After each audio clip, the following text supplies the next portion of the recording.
guys, 1 hour na lang. 1 hour before mag New Year 2026. So reveal ko lang yung stash ko for this year.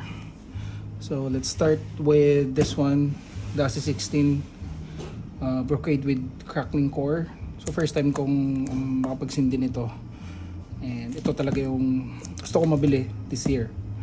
So yeah, ito yung finale ko sa stash ko. The next is Atlantis 200 shots. Yan. Pagkaka-check ko dito, wala siyang fan shape eh. So yung mga nakita ko sa YouTube, may fan shape siya. So popost ko na lang later yung kung paano ba siya, may effects niya. Yan. Next is yung Dragon Blooming Garden Glitters 10 shots. Yan, isa sa mga bombshell ko. Then meron tayong brocade from Star Mines, 6 pieces yan.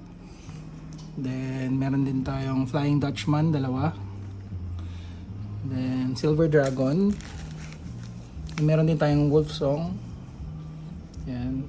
Then Business Class A. Then ito brocade din siya, 6 inch. And nabili ko to kay RNF. Local made to siya eh. So check na lang natin later. Yan.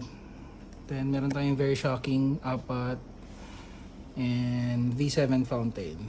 Yan. Isa sa mga magandang fountain ng Golden Rooster. Meron tayong dragon. Nagamit ko na kasi iba. And meron tayong Roman candle. Yan. So yun lang for my stash this 2026. Happy New Year guys. And please follow, like, and subscribe my channel.